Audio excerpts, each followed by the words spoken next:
মন্দিরে চলেছে তার মধ্যাহ্ন ভোগ আরতি।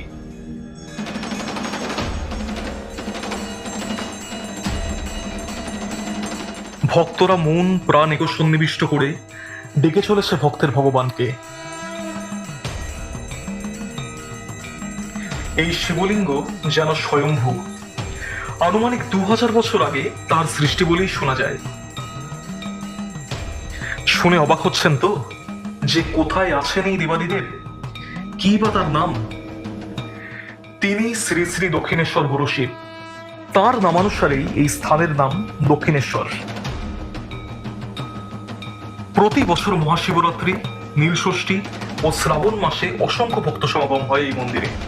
তবে এই মন্দিরে নেই কোনো জাঁকজমক ও সেবায়তদেরও বিন্দুমাত্র আড়ম্বর নেই।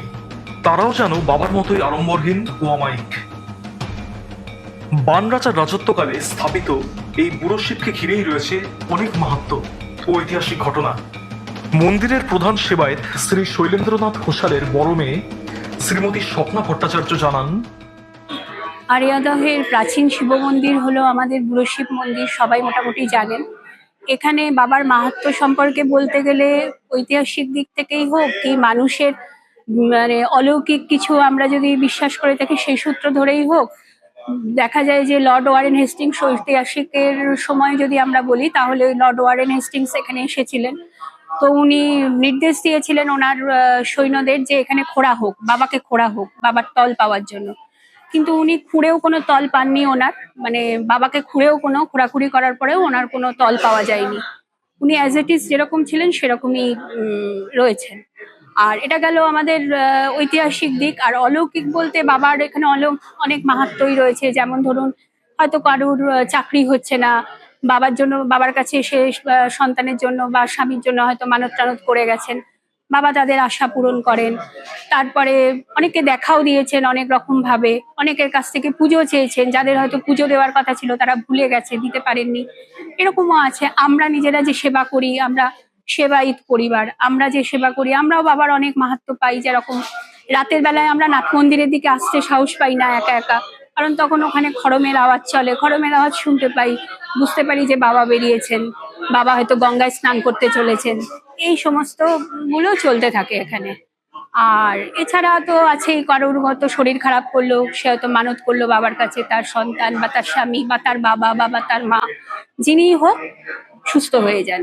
এই মাহাত্ম্যগুলো তো বাবার দেখতেই পাই। এছাড়া সুভদ্রায় যে বই আছে আরিয়াদহ ইতিকথা বা ইতিবৃত্ত, এই বইটাতে তো বাবার সমস্ত কিছুই ধারা বিবরণী সমস্তটাই পাওয়া যাবে। এই বইটার মধ্যেও ফলো করলে সবাই দেখতে পাবে বাবার মাহাত্ম্য বা বাবার কথা।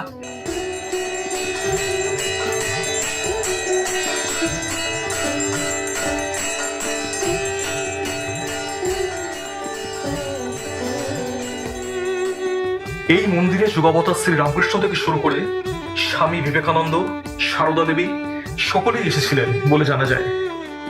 এছাড়াও এসেছিলেন বহু সিদ্ধ মহাপুরুষ। মন্দিরের প্রধান সেবায়েত শৈলেন্দ্রনাথ ঘোষাল এই প্রসঙ্গে আমাদের জানিয়েছেন, 2000 বছর আগে এই শিব, এনার কাছে সব ভক্তরা আসেন যে যার প্রার্থনা নিয়ে, বাবা সবাইকে তিনি রক্ষা করেন। তাই বলছেন, ওঙ্কারেতে পরম ব্রহ্ম মৃত্যুঞ্জয় শিব, তার কৃপাতে বেঁচে আছি আমরা সকল জীব। বাবা বুড়ো শিব, মা মুক্তকেশী, শ্মশান দেবী গঙ্গা, 4টে ধাম নিয়ে এটা একটা তীর্থস্থান, কুরুক্ষেত্রের ন্যায়। রামকৃষ্ণের সাধনা ক্ষেত্র, মোদের জন্মভূমি। পৃথিবীর বুকে যত দেবদেবী আছো সবার চরণে নমি। যমদূত করোনা নিপাত করেছ প্রভু। কৃষ্ণ বলে গেলেন 100 বছর পর পর একটা করে অভ্যুত্থান হবে, সেই অভ্যুত্থানে পাপী লোক ধ্বংস হবে, আবার নতুন করে প্রজন্ম তৈরি হবে। তাই তখন 100 বছর আগে ম্যালেরিয়া, কলেরা এসব মহামারী হয়েছিল, আর 100 বছর পরে আবার করোনা হলো। তিনি করোনাকে ঠাকুর তিনি রক্ষা করলেন।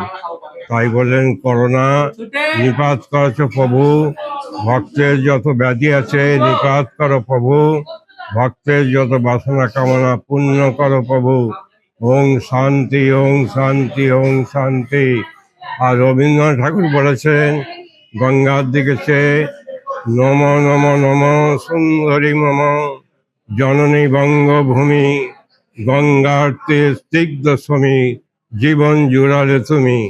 ধ্যান গম্ভীর ওই যে ভূধর, ভূধর মানে শিবের এক নাম ভূধর, তিনি পাহাড়ে তপস্যা করছেন আর এই জল গিয়ে আছাড় মেরে পাহাড়ের গায়ে বাবাকে চান করিয়ে দিচ্ছেন। তাই বলছেন ধ্যান গম্ভীর ওই যে ভূধর নদী জলমালা ধৃত পান্ত, জোরে জলটা ধাক্কা মেরে বাবাকে চান করছে ধৃত পান্ত। হেতায় নিবে আর নিবে, হেতায় দেবে আর নেবে, মিলাবে মিলাবে যাবে না ফিরে, এই ভারতের মহামানবে সাগর তীরে। স্থানীয় বাসিন্দা শুভ্রকান্তি মুখার্জি জানান, আমি শুনেছিলাম যে এখানে এই শিব ঠাকুরের মন্দিরে আমাদের শ্রী শ্রী রামকৃষ্ণ পরমহংসদেব এখানে এসে পূজা করেছেন। এটা ওনার লীলাক্ষেত্র। আর এখার পাশেই শ্মশানকালী আমাদের আর মুক্তকেশী মা আছেন, পুরো শিব বাবা। তো এই শিব বাবার বিষয়ে এনার মহিমা অসাধারণ। আর আমি সৌভাগ্যবান যে আমি এখানে এসে শিবরাত্রির দিনকে ওনাকে জল অর্পণ করতে পারি। বর্তমানে এই মন্দিরের কার্যকরী সদস্যরা মন্দিরটিকে সংস্কারের জন্য উদ্যোগী হয়েছেন, কারণ সময়ের ভারে আজ এই মন্দির জীর্ণ। মন্দিরের পশ্চাৎ অংশেই রয়েছে প্রাচীন বানেশ্বর শিব, যাকে আনুমানিক 400 বছর আগে উমাচরণ দে নামে এক জমিদার বেনারস থেকে নিয়ে এসেছিলেন। এই মন্দিরের ঠিক বিপরীতেই অবস্থিত মুক্তকেশী কালীবাড়ি। এই বুড়ো শিব মন্দিরে কাল সর্পযোগ, সাড়ে সাতি, মাঙ্গলিক দোষ ও বিভিন্ন গ্রহদোষ কাটানো হয়। প্রতি সোমবার সন্ধ্যারতির পর বুড়ো শিবের ভোগ সকল ভক্তদের মাঝে বিতরণ করা হয়। দক্ষিণেশ্বর থেকে পৃথ্বীজিৎ চট্টোপাধ্যায়ের রিপোর্ট এই মুহূর্তে।